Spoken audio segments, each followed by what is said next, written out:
All right, I'm gonna keep running with this. So I think what I was saying in the last video is that I understand that the the American society as the American dollar goes as what had been the strongest currency in the world. They've said that for a lot of the latter part of the 20th century, that's like the century of the 1900s, what some of the viability, the stability. So I've appreciated, and from different influences, that you have no peace, but you also have no workable, viable stability without trading, without bartering that's secure. That is economics. You don't. Some people say no romance, no finance, no justice, no peace, no economics, no justice, no peace, no finance. The economics has to be there to have stability. The trading, human beings have to trade. So you have two tribes, right, that are meeting for the first time, right? So they see each other. You can't help but engage with something that you see. Is it going to be war or is it going to be friendship? The friendship can turn into war if there had been some kind of treaty. The treaty can be breached and soon. And as soon as someone can decide that you're their friend on a whim, they can decide you're their enemy on their whim. So it's not going to be peace just because for the sake of it. But what would be more viable and sustainable is if there's bartering and trading. So these people over here and these people over here, yeah, we're shaking hands and we're all good and it's peaceful. But how far do you trust that? But then we do a sturdy deal. You can trust the sturdy deal farther than you can trust the hugs and the pat on the back and the friendship and the different favors. You can actually trust the deal, the solid deal better. Who's your friend in life? Somebody that does a straight deal with you is your real friend in this life. And so whether someone means you well or not, unless they give you a straight deal, they're not anything. They're not being straight with you if they don't give you a straight deal. But but what has made deals go over the world over as being backed by something is the American dollar, for lack of a better word, dollar. But it is not entirely a dollar as we understand what a dollar is. According to Tashreeq Bey, it can be appreciated as fiat and a little bit arbitrary is what the American dollar had amounted to when it was taken off of the gold standard. It was taken off of being backed by gold around the 60s. Um, so you had some things that changed that were significant in the latter part of the 20th century is that the American dollar was taken off the gold standard. That in itself may have corrupted and diluted what's called the American dollar. And according to Tashreeq Bey, when you say dollar bill, that's an oxymoron because a bill is more so like a written agreement and a lot of times like a duty or a levy or a tax or a debt or a negative value deficit is a bill. Frankly speaking, unless you're on the other end of a bill where it's so that's actually speaks to American society there. What is the dollar bill? Why is the dollar bill almighty? The dollar bill is almighty because it is a bill to some people and it is entitlement and privilege and advantage to other people if you have it in your hand. If you're paying, if you're paying, it's a bill. If you're being paid, it's a dollar. That's how that's dollar bill. Dollar bills, y'all.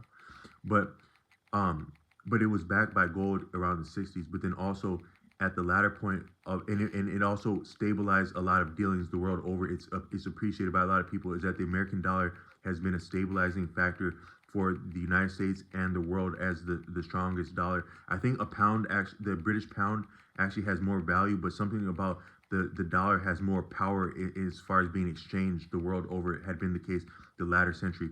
But a lot of that has been appreciated as starting to wither and dilute, partly in the latter part of the 20th century, but specifically in the 21st century. Also, a lot of things have began to fail socially in the United States since around the beginning of the 21st century and thereafter. But also, it's appreciated by Tashreeq Bey is that in but what I'm saying is that American society has stabilized itself and a lot of the world from its infrastructure, but also its rep and its culture. All of that can be reduced back to the black community, to my taste, as an American, as a first generation African American, an American citizen.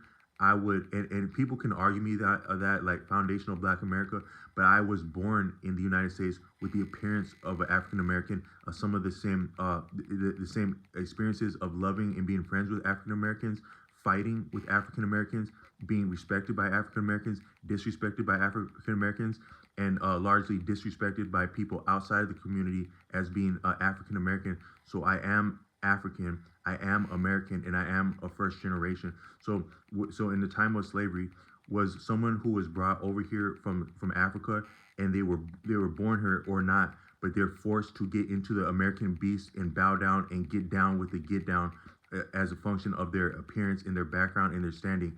Are they not African American first generation? So that was my experience as a first generation African American or American African, but also being exposed to the Black church. And whether or not a person would appreciate me as African American, it doesn't do me none better. But all I meant to say is that what I come to appreciate is that nothing would be sufferable that is enjoy. No, we couldn't tolerate this existence, I don't think, as human beings without the contributions of the Black community, because things would be whack and flat and stale, and we wouldn't have anything worth living for if we didn't have the contributions of the Black community. That's my position.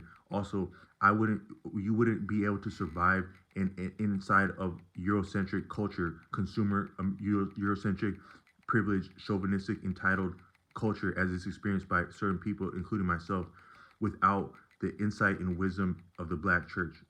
That's my taste. But then also, the culture wouldn't have its actual morals and the type of people that would be influential enough to give us a breather and civil rights and dignity without the contributions of the Black community. Some of your shining examples of that would be Malcolm X and Dr. Martin Luther King. That would be the higher grade tier, like your Michael Jackson of leaders. But there's all different tiers of leaders or musicians, going all the way back to like the stoop on a corner somewhere on a sidewalk in front of a barbershop. That's outstanding musicians. There were some quartet singers like that in high school that would do beauty right there in your face on the street. You go all the way up to the Taj Mahal or the or Carnegie Hall or Michael Jackson Super Bowl performance, stuff like that. It's still a spectrum, but the essence is still there. But but I think that the Black church was giving us the type of leadership that we needed back then. But then to give the outcomes that we would have that would stabilize things and make American culture and society viable and influential. But then at the 90s, according to Todd Street Bay, the Black church, they started to receive nonprofit contributions, and they would designate and register as nonprofit. So from that point, there's now a string in the church because they can't take the exact strong stance that they want to. They might so you actually can't sell certain things if it's not real. So you're in front of a congregation as a preacher, and you're starting to get animated and not animated, but you're starting to feel the spirit and the ancestors, and you're talking for real now, and you're taking on social issues. But people can feel if you really mean it or you're not, and you're willing to go all the way or you're not. So if you're taking a nonprofit under the table and you're not explaining to the congregation how that works or the oversight or what you have to check in with to do that, it's going to dilute your message. And even the men, women, and even the little babies, they can feel somewhere that you're bogus at that point and you're not all the way congruent, authentic, and that it takes all of you to get someone to move, to get something to move, all of you, not a little bit, not most of you, not entire of you, all of you and more to get it done. And that somewhat stopped, according to Tashreeq Bey, in the late 90s. Or somewhere in the latter 20th century when they designated as nonprofit. But I wanted to say that and so from that standpoint, the Black church may not be today what it was even 20 years ago. Where even 20 years ago, when I was there, you would have had that same influence of the potential corruption of being designated as a nonprofit organization. However, the leadership, the congregation, the members had still been of the older cloth. They had been cut of the older cloth, and no pun intended. And they were the real church, the real leadership, the real viability. However, they tolerated some of the leadership and the fact that it was a nonprofit and some of the excesses and subtle abuse, frankly speaking, that would constitute to have people who had been corrupted. So they were wrong. They were potentially bogus for that also.